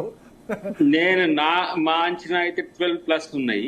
12+. ఎందుకంటే కీన్ కంటెస్ట్ లో బీఆర్ఎస్ బలహీన పడుతుంది, బీజేపీ కూడా బలం లేని ప్రాంతాలు పెరిగినాయి. సో ఇంకా మీకు పోతున్న కొద్ది, ఇప్పుడు ఈ రోజు నోటిఫికేషన్ వచ్చింది కాబట్టి పోతున్న కొద్ది కాంగ్రెస్ వైపు అనుకూల పవనాలు పెరుగుతాయి. ఎక్కువ సంఖ్యలో నాయకుల వలస ఉన్న కొంత రిస్ట్రిక్టెడ్ గా జాయినింగ్స్ అవుతున్నాయి కాబట్టి ఇంకా కొంత ఓట్ పర్సంటేజ్ డిక్లైన్ గా కనబడుతున్నది. ఇంకా మీరు ఒక 2-3 రోజుల తర్వాత మీరు చేస్తే ఇంకా పెరిగే అవకాశం కాదు. ఇప్పుడు బీఆర్ఎస్ తగ్గితే అది బీజేపీకి అడ్వాంటేజ్ కదా, కాంగ్రెస్ కి ఎట్లా అవుతుంది? కొంతమంది లాస్ట్ ఎలక్షన్స్ లో బీఆర్ఎస్ ను ఓడించే శక్తి ఏదని ఆలోచించి కొంతమంది బీజేపీ ఓటర్లు కూడా కాంగ్రెస్ వైపు ఓటేశారు. ఇప్పుడు మీరు ఇంతెందుకు మనము స్ట్రైట్ ఫార్వర్డ్ మాట్లాడుకుందాం. నిజామాబాద్ మన అల్జాపూర్ గారు కూడా ఉన్నారు. అరవింద్ గ్రాఫ్ తగ్గుతున్నాయి. రెండవది సంజయ్ గారు ఎమ్మెల్యే. అరవింద్ గ్రాఫ్ పసుపు బోర్డు ఏర్పాటైంది. ఇప్పుడు కవిత కూడా, ఆమె కవితకు సంబంధించి కూడా ఈడీ అరెస్ట్ చేశారు. క్లియర్ అవుతుంది కదా. ఇంకా మనం ఇలా మాట్లాడుకుంటున్నాం కదా, మీరు చూడండి. రెండవది సంజయ్ గారు ఓటమి తర్వాత అంత అఫెన్సివ్ గా లేడు. స్వయం బాపురావు కాకుండా అదనపు ఇంకేదైనా చర్చ వస్తే అక్కడ ఆదిలాబాద్ కూడా క్రైసిస్ లో పడుతుంది. లేదా నగేష్ టికెట్ డిక్లేర్ చేశారు బీఆర్ఎస్ అయిపోయింది కదా. ఇంకా అంటే అక్కడ జరుగుతున్న పరిణామాలు మీరు ఒకసారి గమనిస్తే మీకు అర్థమవుతుంది. అంటే మీరు చేసేటప్పటికి క్యాండిడేచర్స్ ఇంకా ఎట్లా అనే విషయాల్లో కొన్ని ఉన్నప్పుడు కూడా మీరు పెద్ద ఎత్తున అక్కడ మార్పులు చేర్పులకు అవకాశం ఉంటది. ఇప్పుడు కరీంనగర్ ట్రయాంగిల్ ఉంటది, మెదక్ గతంలో వాళ్ళకు అనుకూలంగా ఉండే బీఆర్ఎస్, అది స్లోగా కన్వర్ట్ అవుతున్నది. మల్కాజ్గిరి అండ్ సికింద్రాబాద్. మల్కాజ్గిరిలో మీకు టర్మ్స్ అన్ని చేంజ్ అవుతాయి, మీరు చూడండి ఒక 2-3 డేస్ తర్వాత. సికింద్రాబాద్ కిషన్ రెడ్డి గారు అఫెన్స్ గా ఉండే ఇప్పుడు ట్రయాంగిల్ కి వచ్చింది. ట్రయాంగిల్ కాస్త డ్యూయల్ గా మారిస్తే చూద్దాం అది ఎట్లా జరుగుతుంది అనే అంశం. అంటే నేను ఒక్కొక్క నియోజకవర్గాల వాళ్ళు నల్గొండలో ఉన్న 2లో వాళ్ళ ఆశ ఎవరు ఆశ పెట్టుకున్నా అవుతుంది, ఖమ్మంలో ఉన్న 2 ఎవరు ఆశ పెట్టుకున్నా అవుతుంది, వరంగల్లో 2 అసలే లేదు, పెద్దపల్లి ఇటువైపు వస్తే మహబూబ్నగర్ జిల్లాలో 2 ఎవరు ఆశపడ్డా అది ఉత్తమ ఉచిత అవుతుంది. ఇటు వచ్చినప్పుడు చేవెళ్ళ వస్తుంది. చేవెళ్ళ విశ్వేశ్వరరెడ్డి గారు కొంత బలంగా కనిపిస్తుంది. బీజేపీ బలంగా ఉన్న సీట్లు చెప్పాలంటే అంటే మా సర్వే ప్రకారం ఆదిలాబాద్, కరీంనగర్, నిజామాబాద్, మల్కాజ్గిరి, చేవెళ్ళ, ఆ తర్వాత నిజామాబాద్, ఆ తర్వాత Mahabubnagar and even Bhuvanagiri also tight. Addanki Dayakar గారు, not easy. Mahabubnagar, Nagarkurnool also బాగుంది బీజేపీ.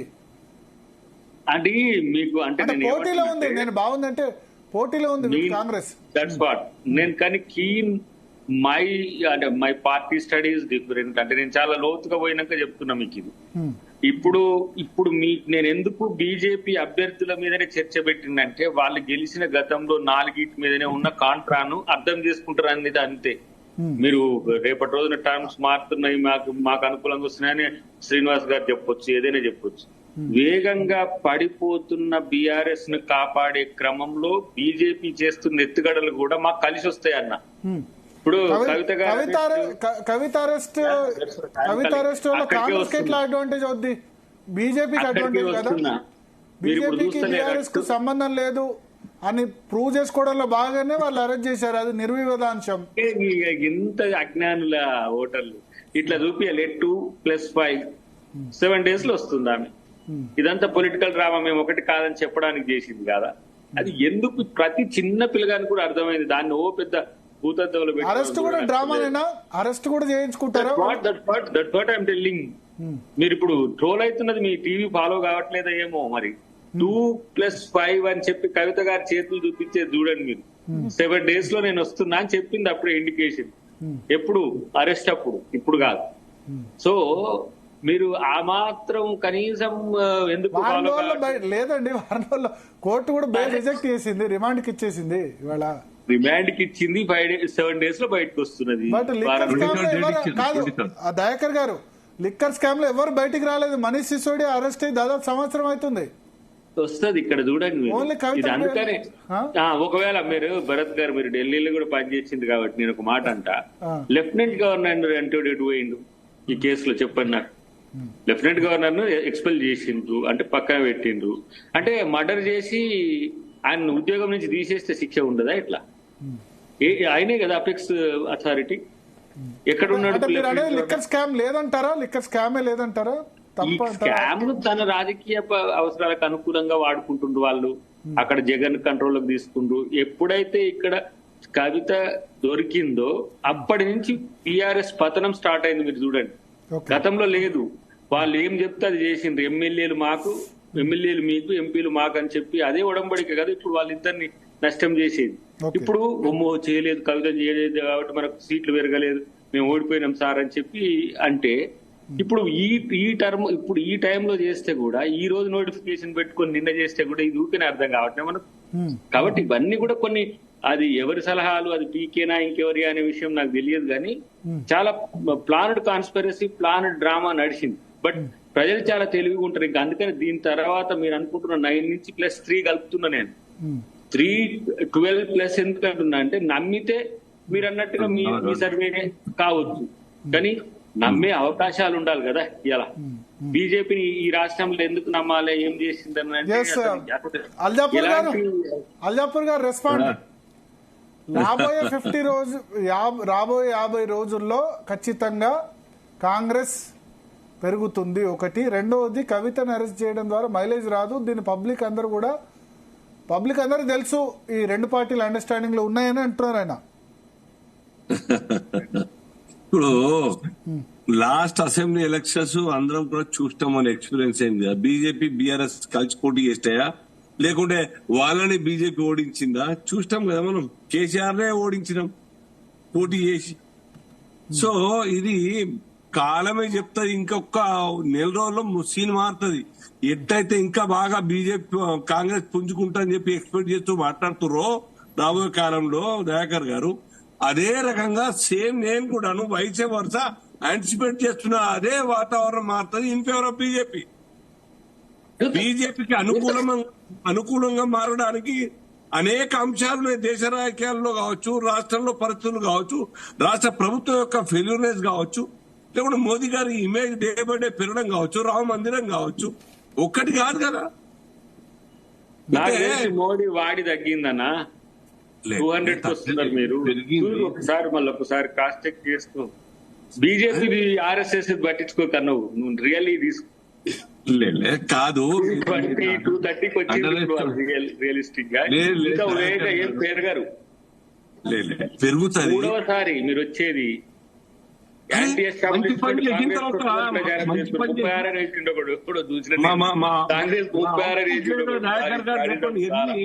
దయాకర్ గారు ఎన్ని పెద్ద నిర్ణయాలు తీసుకొని అమలు చేసింది బీజేపీ సర్కార్ చూడండి. వేరే వాళ్ళతో సాధ్యమవుతుందా 370 ఆర్టికల్? సార్ మీరు ఓబీసీ జనగణన ఓబీసీ రిజర్వేషన్ లో చేస్తే బాలాజీ గారు పాల్చే కాదని బాలరాజ్ గారు ఏదో చెప్పాలనుకుంటారు. బాలరాజ్ గారు లేదులే, పోయింది, అయిపోయింది. ఇప్పుడు భరత్ గారు పోలింగ్ పర్సంటేజ్ ని బట్టి సీట్లు కూడా లేవు. గత ఎలక్షన్స్ కూడా పరిశీలించండి మీరు. గత ఎలక్షన్స్ లో టీఆర్ఎస్ పార్టీకి 34.94% వస్తే 11 సీట్లు వచ్చినాయి. బీజేపీకి 10.46% ఓటు బ్యాంక్ వస్తే 1 సీట్ వచ్చింది. కాంగ్రెస్ కి 24.68% వస్తే 2 సీట్లు. ఏది మీరు చెప్పేది ఏది? 2014 పార్లమెంటా 19 పార్లమెంటా? Parliament 2014 parliament. 19 పార్లమెంట్ ఏమో మాకు 41.71% వచ్చింది. అవును, 9 సీట్స్ వచ్చినాయి. సేమ్ ఇప్పుడు మీరు మీ సర్వేలో కూడా 40 ఇచ్చినట్టు కాంగ్రెస్ కి, అంతేనా? అవును అవును, 40% వచ్చింది మీకు దగ్గర. అప్పుడు 9 వచ్చింది. సేమ్ ఇప్పుడు కాంగ్రెస్ కు 40 వస్తున్నాయి. లాస్ట్ టైం కాంగ్రెస్ కు 29 వచ్చాయి పార్లమెంట్ లో, ఈసారి 28 వస్తున్నాయి మీకు. నేను చెప్తే ఒక్కసారి వినండి సార్ భరత్ గారు. 2019 పార్లమెంట్ ఎలక్షన్స్ లో టీఆర్ఎస్ కి 41.71% వచ్చింది, 9 సీట్లు వచ్చినాయి. కాంగ్రెస్ కి 29.79% వచ్చింది, 3 సీట్లు వచ్చినవి. మరి బీజేపీ 19.65% వచ్చింది, 4 సీట్లు వచ్చినాయి. చూడండి, 2014 లో 10% వస్తే 1 సీట్ వచ్చింది. ఇక్కడికి వస్తాకనే 19% వస్తే 4 సీట్లు వచ్చినాయి. కాబట్టి అంటే ఓట్ల శాతానికి సీట్లు వచ్చేదానికి తేడా డిఫరెన్స్ కనపడుతుంది. అందుకనే కదా బీజేపీకి మీకంటే 23 సీట్లు వచ్చాయి, 23% వచ్చిన 5 సీట్లు వస్తున్నాయి. ఎందుకంటే బీజేపీ ఖమ్మం, మహబూబాద్, నల్గొండ ఇక్కడ తక్కువ ఓటింగ్ ఉంటుంది. వాళ్ళకి వచ్చేది కాన్సన్ట్రేటెడ్. వాళ్ళకు వచ్చే వాళ్ళు పోటీలో ఉన్న 10-12 స్థానాల్లోనే వాళ్ళకు ఉంటుంది. ఖమ్మం, నల్గొండ, దక్షిణ తెలంగాణ వీక్ కదా, ఎక్సెప్ట్ మహబూబ్ నగర్, నాగర్ కర్నూలు. మా అంచనా ఏంటంటే భారత రాష్ట్ర సమితికి 100% మంచి రిజల్ట్ రాబోతున్న కారణం ఏంటంటే, ఒకవైపు కాంగ్రెస్ పార్టీ దేశవ్యాప్తంగానే వీక్ అవుతుంది సార్. మొదటి ఇప్పుడు నిన్న మన సర్వే వచ్చింది, ఉత్తరప్రదేశ్ లో 80 లోక్సభ స్థానాలుంటే 74 ఎన్డీఏకి వస్తున్నవి. అదే రాజస్థాన్, గుజరాత్ మొత్తం క్లీన్ స్వీప్ చేస్తా ఉంది. అదేవిధంగా కాంగ్రెస్, మీరు అన్నది కాంగ్రెస్ నిజమే, కాంగ్రెస్ దేశవ్యాప్తంగా వీక్ అవుతుంది కానీ సౌత్ ఇండియాలో వీక్ కాలేదు. కర్ణాటకలో తక్కువ వస్తున్నాయి. తమిళనాడు, కేరళ, తెలంగాణ మాత్రం బానే ఉంది. అంటే నిన్న ఓవరాల్ గా మా సర్వే ప్రకారం నిన్న కర్ణాటకలో కాంగ్రెస్ అధికారంలో ఉంది సార్. హిమాచల్ ప్రదేశ్ లో రీసెంట్ గా ఏదో అటు ఎమ్మెల్యేలు మారబట్టి గవర్నమెంట్ చేంజ్ అవుతుంది. హిమాచల్ ప్రదేశ్ లో 4 స్థానాలు ఎన్డీఏకి వస్తున్నవి. కర్ణాటకలో 28 స్థానాల్లో 6 స్థానాలు 5 స్థానాలు కాంగ్రెస్ కు వస్తున్నాయి. జేడీఎస్ బీజేపీ అలయన్స్ 23 స్థానాలు వస్తున్నాయి. అంటే ఇప్పుడు కేరళలో సార్ యూడీఎఫ్, అక్కడ కాంగ్రెస్ కు 16 స్థానాలు వస్తున్నాయి, ఎల్డీఎఫ్ కి 4 స్థానాలు 5 స్థానాలు వస్తున్నాయి. నేను ఏమంటున్నంటే ఓవరాల్ గా దేశంలో కాంగ్రెస్ పార్టీ పరిస్థితిని బట్టి రేపు తెలంగాణలో కాంగ్రెస్ పార్టీకి ఓట్లు వేస్తారా అనేది ఒక అంశాన్ని గుర్తు చేస్తా ఉన్నా. రెండో అంశం, వీళ్ళు రేపటికి 100 రోజులు అవుతుంది సార్ కాంగ్రెస్ పార్టీ అధికారంలోకి వచ్చి. కాంగ్రెస్ పార్టీ బీజేపీ కంటే ముందు భారత రాష్ట్రానికి టార్గెట్ చేస్తూ కేసీఆర్ గారి పరిపాలన ఏం అందట్లేదు, ఆయన పరిపాలన కంటే గొప్పగా పరిపాలిస్తామని చెప్పిస్తారు. 100 రోజులలో వీళ్ళు ఏం చేసిరు సార్? రైతాంగం సంబంధించి 70 లక్షల మంది ఉన్నారు సార్. వాళ్ళకు రైతు బంధు, రైతు భరోసా రూపంలో వేస్తామని చెప్పిస్తారు. ఏసీలా సార్? రాలేదు సార్. కౌలు రైతులకు సంబంధించి వీళ్ళు ఏం చెప్పారు సార్? సుమారు 25-24 లక్షల మంది కౌలు రైతులు ఉన్నారు. చూడరు కదా బాలరాజ్ యాదవ్ గారు, అన్యాయం చేసింది. మీరు అన్నది కరెక్టే. 6 గ్యారంటీలకు సంబంధించి ఇప్పుడే చూడరు కదా, 5 సంవత్సరాలు టైం ఇచ్చారు కదా. అంటే సార్ ఇప్పుడు మీరు రుణమాఫీ చేశారు, చేస్తాం 1 లక్షలు అన్నారు, లాస్ట్ ఏడాదిలో చేశారు 6 నెలల్లో. పబ్లిక్ ఇమ్మీడియట్ గా చూడరు కదా. భరత్ గారు మీరు చెప్పలేదు సార్, నేను నా మాట కూడా వినండి ప్లీజ్, నా వర్షం కూడా వినండి. భరత్ గారు మీ సీనియర్ జర్నలిస్టు, ఢిల్లీ రాజకీయాలు చూసినారు, తెలంగాణ. నా మాట ఏంటంటే వాళ్ళుగా డెడ్ లైన్ విధించుకున్నారు సార్. 100 రోజులలో చేసి చూపెడతాం, మాకు ఓటు వేయండి అని చెప్పినారు. అది 6 గ్యారెంటీలో లేదు రుణమాఫీ. ఆగండి అన్న దయాకరణ, నువ్వు ఆగండి చెప్తాను. నువ్వు 6 గ్యారెంటీలో లేదు 2 లక్షల రుణమాఫీ. రుణమాఫీ లేదు. 9వ తారీఖు మీ సోనియా గాంధీ జన్మదినం రోజు చెప్పారు సార్. సోనియా గాంధీ జన్మదినం మీరేం 3 నెలల ముందే చేస్తారు, మాకు ఆర్బీఐ ఇవ్వాలి కదా. ఇచ్చినా సరే ఏమని చెప్పండి. మీరేమో దయాకరణ మీరేమన్నారు? సోనియా గాంధీ జన్మదినం రోజు 2023 అనుకోవాలా, 2024 అనుకోవాలా, 2025 అనుకోవాలా, అది మీరు చెప్పండి. మీరు చెప్పిన ప్రకారం అయితే 2023 సోనియా గాంధీ జన్మదినం డిసెంబర్ 9వ తారీఖు రోజున మేము వస్తున్నాం. రైతు రుణమాఫీ విడుదల చేస్తున్నామని చెప్పినారు సార్. మరి రుణమాఫీ అయిందా? బాలరాజ్ గారు మీకు 2 సీట్లు మా సర్వేలో వస్తున్నాయి. మీ అసెస్మెంట్ ఏంటి? ఎన్ని సీట్స్ వస్తాయి సార్?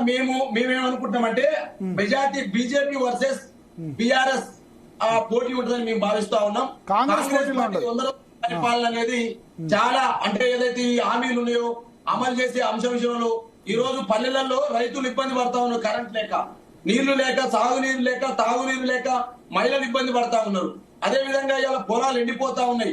ఇలా పశువులు మేపుకుంటా ఉన్నారు, గొర్రెలు మేపుకుంటా ఉన్నారు, ఎండిపోయి ఆనపారాలు కాలిపోతా ఉన్నవి. ఈ రకమైన ఇబ్బందులు పడతా ఉన్నారు. ముసలివాళ్ళు అంటా ఉన్నారు, అయ్యో కొడక నేను నెగరికల్ కాన్ఫరెన్స్ లో ఉన్న భువనగిరి పార్లమెంట్ లో ముసలివాళ్ళు అంటారు, అయ్యో కొడక కేసీఆర్ ఎట్లా ఉంటే తెచ్చే నీలో గిల్లో ఇచ్చేది ఈ యొక్క రేవంత్ రెడ్డి ఇచ్చిండు, ఏమి ఇస్తలేడు బిడ్డ, కనీసం పింఛన్ పెంచుతాడు, పింఛన్ పెంచలేడు. పింఛన్ అయితే రెగ్యులర్ గా నెల ఇచ్చేదే కదా సార్, నెల ఇచ్చే పింఛనే కదా. మిగతా దానికి సమయం అడుగుతాం, మనం ఏం కాదను. మిగతా దానికి మీరు 5 సంవత్సరాలు సమయం తీసుకోండి, 5 సంవత్సరాల్లో మీరు చేయండి, మేము కాదను. కానీ పింఛన్ అయితే సీట్స్ కాదు. మన సీట్స్ విషయానికి వద్దాం. మీ అసెస్మెంట్ లో ఏ సీట్స్ వస్తాయి బీఆర్ఎస్ కు? మెదక్ ఒకటి చెప్తారు. ఓకే, మేము పెద్దపల్లి, కరీంనగర్ లో పోటీ పడతాం గట్టిగా, నిజామాబాద్ లో పోటీ పడతాం. ఎందుకంటే పోయినసారి అరవింద్ గారు అనేక హామీలు ఇచ్చినారు, ఏం చేసిన అనేది ఉంది కాబట్టి నిజామాబాద్ మా బాజిరెడ్డి గోవర్ధన్ గారు. నిజామాబాద్ పోటీ పడితే కవితనే కంటెస్ట్ చేయించచ్చు కదా. నిజామాబాద్ పోటీలో ఉంటే కవితనే కంటెస్ట్ చేయించకుండా చేస్తాను కూడా అన్నారు కదా. ఇప్పుడు బీజేపీ ఇటువైపు ఎంటాడుతుంది తెలుసు కదా సార్. మాకు భారతీయ జనతా పార్టీ కావాల్సుకొని కచ్చగట్టుకొని ఇలా రుతురాగం సీరియల్, చక్రవాకం సీరియల్ జరిపినట్టు పోయిన మార్చి నుంచి ఈ రోజు మార్చి వరకు సంవత్సరం పాటు ఏమి ఇచ్చారు సార్? అఫ్రోల్ గా మార్చిర్రు, పేపర్ లీకులు ఇచ్చిర్రు, అదే విధంగా వాళ్ళు ఉన్నారు వీళ్ళు అని చెప్పారు. ఆఖరికి ఎలక్షన్ ముందు నిన్న మల్కాజిగిరికి మోదీ వస్తారు, మోదీకి మైలేజ్ రావాలని చెప్పేసి స్టేట్ గవర్నమెంట్ వీళ్ళు సహకరిస్తుంది, స్టేట్ పోలీస్ అంతా అక్కడ మోహరిస్తారు. ఎక్కడైతే బేగంపేట విమానాశ్రయంలో మోడీ విమానం వాలగానే ఇక్కడ ఈడీ వచ్చి కవిత ఇంటి ముందు వాళ్తుంది. ఈ కవిత ఇంటి ముందు ఈడీ వాలగానే రేవంత్ రెడ్డి గారు పోలీస్ వ్యవస్థనంతా అక్కడ తోలిగి స్టేట్ గవర్నమెంట్ వాళ్ళకి సహకరిస్తుంది. సార్ ఈ గేమ్ ఆడుతున్నారు సార్, ఆడని ఆ గేమ్ ఆడుతున్నారు కాబట్టి మీ కవితను దించలేము. ఖచ్చితంగా ఎలక్షన్ ముందల్లో భారతీయ జనతా పార్టీ ఒకవైపు రేవంత్ రెడ్డి డ్రామా ఆడతారు కాబట్టి కవిత గారికి మీ సీట్ ఇవ్వలేదు. కవిత గారు వద్దని చెప్పిన మాదినేత గారు కాబట్టి బాజిరెడ్డి గోవర్ధన్ గారు పెట్టినారు. కరీంనగర్, పెద్దపల్లి, నిజామాబాద్ మీ అంచనా ప్రకారం కరీంనగర్, పెద్దపల్లి, నిజామాబాద్, భువనగిరి ఎవరు? భువనగిరి బాలరాజ్ యాదవ్ కు టికెట్ ఇస్తే పోటీ, లేకపోతే వేరే వాళ్ళకి ఇచ్చినా ఉంటుందా? లేదా అట్లనే ఎవరికి ఇచ్చినా బీఆర్ఎస్ పార్టీగా అక్కడ ఏంటంటే సార్ ఇంకోటి కూడా చెప్తున్నాను భరత్ గారు, నేను ఒక డాక్టరేట్ గా చదువుకున్న వారికి డిస్కస్ చేయాల్సింది ఏంటంటే ఈ 100 రోజులలో వారు చేసినటువంటి పరిపాలన సార్. 5 సంవత్సరాల వరకు మ్యాండేట్ ఇచ్చినారు ప్రజలు, కాదనం. 5 సంవత్సరాలు చేసిన కార్యక్రమాలు చేయండి, మీరు కాదంటే. కానీ 100 రోజులలో వీళ్ళు చేసిన పరిపాలనలో కొన్ని లోపాలు అయితే ప్రజల ముందు కనపడతా ఉన్నాయి సార్. ఆ లోపాలు బీఆర్ఎస్ పార్టీకి మరి మంచిగా అంటారు. ఓకే ఓకే, జయరాం గారు బ్రీఫ్ గా. ఎస్, సీట్స్ చెప్పండి. సీట్స్ కాంగ్రెస్ 9 వస్తున్నాయి, బీజేపీ 5, బీఆర్ఎస్ 2. బీఆర్ఎస్ కు ఒకటి నాది కూడా సేమ్ మీ వాయిస్ కి నేను దాన్ని కొంచెం విడమని చెప్తాను. భువనగిరి కనుక బాలరాజు యాదవ్ గారికి కనుక సీట్ వచ్చినట్టు డెఫినెట్ గా అది తగ్గామారు ఉంటది. ఎందుకు తగ్గామారు ఉంటది అంటే ఒక విషయం చెప్తాను. బాలరాజు యాదవ్ వాళ్ళ వైఫ్ వచ్చేసి మాదిగ సామాజిక వర్గం, అక్కడ 70,000కు పైచిక్కు ఓట్లు భువనగిరి లోపల. మాదిగ సామాజిక వర్గం ఓట్లు, ఎస్సీ సామాజిక అన్ని కలిపితే 70,000 ఓట్లు చాలా ఈజీగా ఉన్నాయి. బీసీలో వచ్చేసి భువనగిరి పార్లమెంట్ లో ఎక్కువ ఉంటాయి, 70,000 కాదులేండి. భువనగిరి పార్లమెంట్ 70,000 ఉంటాయి. 2 లక్షల పైన ఉంటాయి, నాకు తెలిసి 2 లక్షల పైన ఉంటాయి. ఏది మాదిగ సామాజిక వర్గం మొత్తం ఓవరాల్ కాదు అంతుండవు. 70,000 ఓట్స్. అవునా? 70,000 ఓట్స్. బీసీ వచ్చేసి 1,00,000కు పై చిలుకున్నాయి. ఇక్కడ టోటల్ ఓట్స్ 14 లక్షలండి. టోటల్ ఓట్స్ 14 లక్షలు. జయరాం గారు గ్రాడ్యుయేట్స్, ఇటు బాలరాజు కావచ్చు, బాలరాజు వాళ్ళ వైఫ్, ఆమె నాకు సొంత చెల్లెలు లాంటిది. బాలరాజు వైఫ్ నాకు బాగా పర్సనల్ కూడా బాగా తెలుసు. డిఫరెంట్ గా అక్కడ కలిసి వస్తుంది. అక్కడ బాలరాజు యాదవ్ కాకుండా ఎవరికి ఇచ్చినా కూడా ఈజీగా కాంగ్రెస్ సీట్. అది అలా కన్ఫ్యూజే లేదు, ఎలాంటి డౌట్ లేదు, కన్ఫ్యూజ్ లేదు. ఇక నిజామాబాద్ అంటావా, నిజామాబాద్ డెఫినెట్ గా మళ్ళీ అరవిందే వస్తాడు. దాంట్లో ఎలాంటి ఇబ్బంది పడాల్సిన పనే లేదు. అక్కడ సీనన్నకు రావాల్సిన సీటు బై మిస్టేక్ లోపల ఈ రోజు అరవింద్ చేతిలోకి వెళ్ళిపోయింది. అదొక రకమైన అంశం. ఈ రోజు ఎక్కడ చూసినా కూడా మీరు అనుకున్నట్టుగా నా అంచనా మేరకు వరంగల్ కాంగ్రెస్ వస్తుంది, నాగర్ కర్నూలు వరంగల్ ఎవరికి? వరంగల్ సరే అద్దంకి దయాకర్ గారికి ఇస్తే వస్తుందా? ఎందుకంటే ప్యానెల్లోనే ఉన్నారు ఆస్పిరెంట్ దయాకర్ గారు. వరంగల్ కంటోన్మెంట్ ముందు కూడా చెప్పిన నాకు సొంత తమ్ముడు లాంటి ఒక నిమిషం టాపిక్ తీశారు కాబట్టి ఇక్కడే ఉన్నారు కాబట్టి దయాకర్ నేను అదే చెప్తున్నా. నేను ఇక్కడ మొక్కస్థుతి కోసం కాదు, నేను దయాకర్కి ఇంత ముందు నేను మొన్న ఫోన్ చేసి మరీ చెప్పాను. అడుగుదాం దయాకర్ గారు ఏంటి వరంగల్ అడుగుతున్నారా కంటోన్మెంట్? గెలిపిస్తాం, ఎందుకంటే అది నా ఏరియా కాబట్టి. ఒక్క నిమిషం జయరాం గారు అంత అక్కడ ఉంది కాబట్టి, జయరాం గారు ఒక్క నిమిషం, మాదిగ సామాజిక వర్గం ఉంది కాబట్టి, అత్యధికంగా మాదిగ సామాజిక వర్గం ఉన్నాం కాబట్టి. ఏంటి వరంగల్ పార్లమెంట్ ఆశిస్తున్నారా కంటోన్మెంట్? దయాకర్ వచ్చేసి బీఆర్ఎస్ పార్టీలో ఉన్నప్పుడు అతని మీద అనేక రకమైన ఇబ్బందులు ఉన్నా కూడా ఈ రోజు పార్టీ మారడం లోపల ఎందుకు మారుతున్నాడు అనే విషయాన్ని కొంచెము ఇంకా విడమని చెప్పాలడానికి నాకు కొంచెము ఇబ్బందిగానే అనిపిస్తుంది. పసునూరి దయాకర్ కంటే కూడా అద్దంకి దయాకర్ రావటం వల్ల డెఫినెట్ గా గెలిపిస్తారు, వరంగల్ ప్రజలు నమ్ముతారు. దానికి నేను గ్యారంటీ ఇస్తాను. రేవంత్ నేను పదే చెప్తున్నాను, రేవంత్ డిస్కషన్ లో టీఆర్ఎస్ బాలరాజ్ యాదవ్ రికమెండ్ చేస్తున్నారు, కాంగ్రెస్ నుంచి అద్దంకి దయాకర్ రికమెండ్ చేస్తున్నారు. అద్దంకి దయాకర్ కనుక తీర్చినట్టు అయితే నేను గెలిపించుకొని తీసుకొస్తున్నాను ప్రామిస్ చేస్తాను. ఇక్కడ ఈవెన్ ఇది కూడా అంతే. ఎందుకు అంటే ఇక్కడ సామాజిక వర్గం లోపల వరంగల్ లోపల ఇక్కడ మాదిగా అనేది వేరువేరుగా చూడరు. ఇక్కడ నా అనుకునే వ్యక్తులు ఉన్నట్టు అవుతే ఒక్క నిమిషం జయరాం గారు చూస్తే జయరాం గారు ఒక్కసారి అద్దంకి దయాకర్ గారు మాట్లాడినండి, ఆయన రెస్పాండ్ అవుతారు మీరు చెప్పిన దాని మీద. చెప్పు జయరాం గారు మా మీద ఎక్కువ ప్రేమ ఉంటది. డెఫినెట్ గా వారు నాతో మాట్లాడిండ్రు కూడా. సరే వారు అన్నట్టుగా బాలరాజ్ యాదవ్ గారు అక్కడ ఉంటే కూడా రెండు యాదవ మన మాదిగా రెండు తర్వాత బాలరాజ్ మూవ్మెంట్ ఉన్నది కాబట్టి అట్లా కొంత టఫ్ గా వచ్చే అవకాశాలు ఉన్నాయనేది వారి అంచనా కావచ్చు. నేను నా అభిప్రాయం అంటే కూడా వారి అంచనాని మనం రాటిఫై చేస్తే, నాది వరంగల్ అని వచ్చినప్పుడు ప్రతి మీడియాలో వస్తున్నది వరంగల్. కానీ వాస్తవానికి మళ్ళీ నేను అప్లై చేసుకుంటే రాకపోతే నాకు మళ్ళీ అది పార్టీకి సమస్య అవుతుంది. ఒక్క తుంగతుర్తి నేను అప్లై చేసినప్పుడు రాకపోతే అది పెద్ద తంతుగా మారింది. దానికి నేను వీడియో పెట్టాల్సిన పరిస్థితి వచ్చింది. సరే అడ్డుకుంటున్నది ఎవరు, ఈ వద్దని అనుకుంటుండ్రా, ఇదంతా నేను అసలు పట్టించుకోను. నేను పార్టీ కొరకు పనిచేసే ఒక సిన్సియర్ కార్యకర్తగా ఉంటా. రాజకీయాలు అన్నప్పుడు కొన్ని కుట్రలు ఉంటాయి, కొన్ని అడ్డుకోలు ఉంటాయి, కొన్ని వాటిని జయించినప్పుడే నాయకుడు అవుతుంది. కానీ ఇక్కడ నా వల్ల పార్టీకి ప్రమాదం కావద్దనే నేను ఏది కూడా నేను అడగట్లేదు. రెండవది, ఒకవేళ సీఎం గారు కానీ లేదంటే పిసిసి ప్రెసిడెంట్ కూడా వారే కాబట్టి మా కేబినెట్ కానీ వరంగల్ దయాకర్ పోతే గెలుస్తారని పంపిస్తే నేను చేసేది ఏం లేదు, పోవాల్సిందే. ఇప్పుడు జయరాం గారు అన్నట్టు మాకు అదనపుగా ఇప్పుడు న్యూట్రలిస్టులు తర్వాత సామాజిక వర్గాల నేతలు అందరూ కూడా నాతో రోజు టచ్ లో ఉంటుంటే నేను ఆశ్చర్యపోతున్నది ఏంటంటే నిజంగా ఫైనల్ అవుతుందా ఏంటి అని అంశం ఉన్నది. బట్ అది వారి దృష్టిలో, పార్టీ దృష్టిలో, ఏఐసిసి దృష్టిలో కూడా ఉంటది. వస్తే ఆలోచిస్తా డెఫినెట్ గా. కానీ ఇప్పుడు ఏంటంటే నాది దేంట్లోనైనా నా పేరు ఉంటుంది, అదో పెద్ద కన్ఫ్యూజన్ అయింది. కంటోన్మెంట్ నా పేరు ఉంటుంది, ఏదో నామినేటెడ్ వస్తుందా అని ఇప్పుడే ఎవరో ఫోన్ చేస్తే చెప్తున్నా నామినేటెడ్ లో ఉంటది అంటూ ఏదున్నా నేను పార్టీ కొరకు ఎట్లా ఉపయోగపడుతున్నో పార్టీ ఉపయోగించుకోక తుంగతుర్తి వరకే నేను అడగాల్సిన బాధ్యత ఉంది. ఎందుకంటే నన్ను వాళ్ళు గెలిపించిండ్రు, నేను గెలవలేకపోయినా. మిగతా అంశాల్లో తుంగతుర్తి దాటిపోయిన తర్వాత నా పరిధులు లేదు. అది పిసిసి, సీఎం అండ్ ఏఐసిసి పరిధిలో ఉంటది. ఒక నికార్సైన కాంగ్రెస్ కార్యకర్తగా పనిచేస్తున్నందుకు నాకు వస్తున్న అప్లాజ్ అయితే గెలిచిన దానికంటే ఎక్కువ సంతోషం ఉంది. వారు అన్నట్టుగా పెద్దలు మా జయరామన్ నాకు మీద ఎక్కువ ప్రేమ, చెప్పాలంటే అది వ్యక్తిగతం అవుతుంది. కానీ వారు అన్నట్టుగా అధ్యక్షుల వారు పంపిస్తే నేను పోవడానికి సిద్ధమే, దేనికైనా సరే, వరంగల్ తో సహా. కాబట్టి అది కొంత పాజిటివ్ గానే ఉన్నది, చాలా మంది అంటున్నారు. కానీ నేను వచ్చేదానక అది అయ్యేదానక నేను దేన్ని నమ్మే పరిస్థితి పోతున్నాయి అంతేనా? అది ఎమ్మెల్సీ అట్లనే అయిపోయింది ఆల్మోస్ట్. బాలరాజ్ గారు చెప్పండి.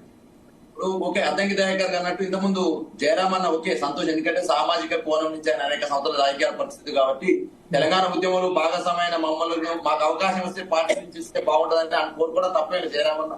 అదేవిధంగా దయాకర్ గారు అయితే ఇంకోటి కూడా చెప్తాను నేను, పార్టీల పరంగా కాదు కానీ నల్లు ఇంద్రసేనారెడ్డి గారికి చాలా రోజుల తర్వాతకి గవర్నర్ ఇస్తే అన్ని రాజకీయ పార్టీలు అప్రిషియేట్ చేసినాయి. అదే విధంగా నిన్న రీసెంట్ గా కాంగ్రెస్ పార్టీలో కూడా మనం ఒప్పుకోవాలి, ఎందుకంటే కాంగ్రెస్ పార్టీలో మహేష్ గౌడ్ కి, అదే విధంగా ప్లస్ మన ఈ ఏం పేరు ఆయన పేరు మన ఎమ్మెల్సీ వెంకట్ కి ఇచ్చినప్పుడు, అంటే కష్టపడే వాళ్ళకు అవకాశాలు దొరికినప్పుడు న్యూట్రల్ సమాజం నుంచి, కొంత సామాజికవేత్తల నుంచి, చదువుకున్న వాళ్ళ నుంచి 100% అందులో 100% అప్రిషియేషన్ దొరుకుతుంది. ఆ క్రమంలోనే అద్దంకి దయాకర్ విషయంలో అట్టే చూస్తున్నాను. ఎందుకంటే వారు తెలంగాణ ఉద్యమంలో ఉన్నారు, నేను తెలంగాణ ఉద్యమంలో భాగస్వామ్యమైన. ఇంకోటి కూడా ఇంతకు మన జయరామన్ చెప్పినట్టు భువనగిరిలో అన్న టోటల్ గా 16 లక్షల ఓట్లు అన్న, 16 లక్షల ఓట్లలో ప్రతిసారికి 12 లక్షలు పూర్తయితా ఉన్నవి.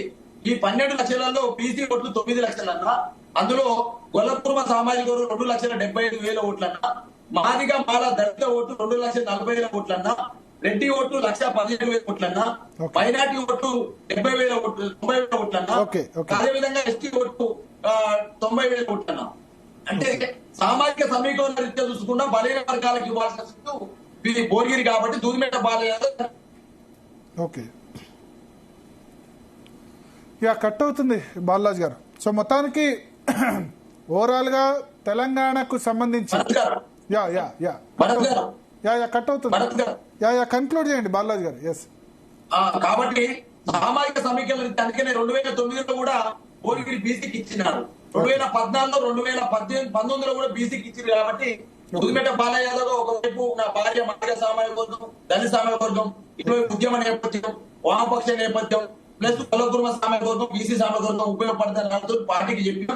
పార్టీ ఇప్పుడు కూడా 2014 నుంచి నేను తెలంగాణ అడిగినట్టే నేను కూడా ప్రతిసారి అసెంబ్లీ టికెట్ అడగడం, లాస్ట్ టైం లో మిస్ కావడం జరుగుతా ఉంది. ఏదైనా పార్టీ నిబద్ధత కోసం పనిచేసే వాళ్ళం, ఆ రోజు తెలంగాణ నుంచి నేటి వరకు ప్రజల కోసం పనిచేసే వాళ్ళం, పార్టీ నిబద్ధత కోసం పనిచేసే వాళ్ళం.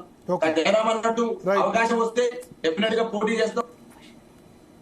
Right right, thank you Balaraj Yadav గారు, అద్దంకి దయాకర్ గారు, జయరామ్ గారు, అదేవిధంగా అల్జాపూర్ శ్రీనివాస్ గారు.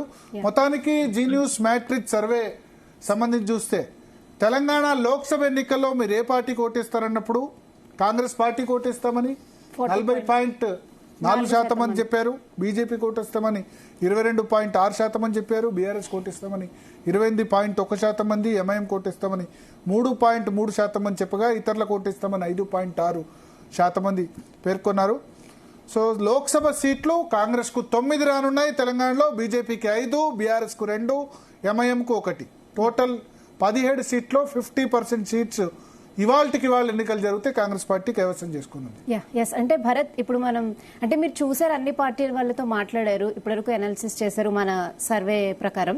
అయితే ఇక్కడ మనం చూస్తే కాంగ్రెస్ కి ఎక్కువగా సీట్లు రాబోతున్నాయి మన సర్వే ప్రకారం, అంటే 9, బీజేపీకి 5, బీఆర్ఎస్ కి మరీ 2 సీట్లే రాబోతున్నాయి. ఎందుకు ఇంత డౌన్ ఫాల్ అంటే ఏం చెప్తారు? చూస్తున్నారు కదా, అంటే లీడర్స్ వలసలు చూస్తున్నారు కదా, ఒక 2-3 నెలల్లోనే ఎంతమంది లీడర్స్ అయ్యారు. మెయిన్ గా ఓటు పర్సంటేజ్ 11% తగ్గుతుంది.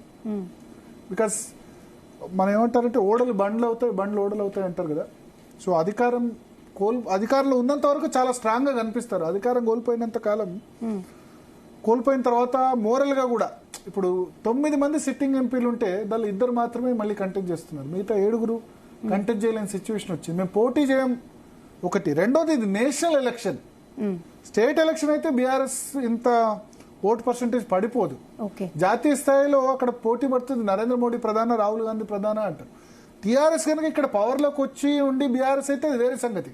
కేసీఆర్ జాతీయ రాజకీయాల్లో కీలక పాత్ర పోషించే పరిస్థితి అంటే ఓకే, బట్ అటువంటి పరిస్థితి లేనప్పుడు, అటువంటి సిచ్యువేషన్ లేనప్పుడు, కేసీఆర్ కంటెస్ట్ చేయనప్పుడు, కేటీఆర్ కంటెస్ట్ చేయనప్పుడు, హరీష్ రావు కంటెస్ట్ చేయనప్పుడు, కవిత కంటెస్ట్ చేయనప్పుడు ఇటువంటి సిచ్యువేషన్ ఉంటుంది.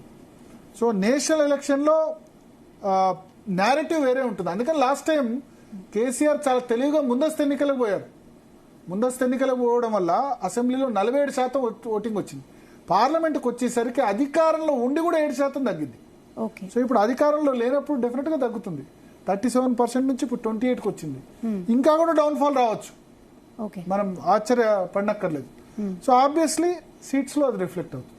ఓకే, ఎస్, ఇప్పటి వరకు అయితే మనం తెలంగాణ లోక్సభ ఎన్నికల్లో ఓట్ పర్సంటేజ్ ఎవరికి ఏ పార్టీకి ఎంతమంది ఓట్లు వేయబోతున్నారు ఈ పర్సంటేజ్ చూసాం. అలాగే తెలంగాణలో లోక్సభ సీట్లు ఎన్ని రాబోతున్నాయి ఇది కూడా చూసాం. అలాగే అన్ని పార్టీలతో నెక్స్ట్ ఆంధ్రప్రదేశ్ సంబంధించి ఒపీనియన్ పోల్ మరి కాసేపట్లో టెలికాస్ట్ అవుతుంది. ఆంధ్రప్రదేశ్ లో లోక్సభతో పాటు ఆంధ్రప్రదేశ్ అసెంబ్లీ ఎన్నికలు కూడా జరుగుతున్నాయి.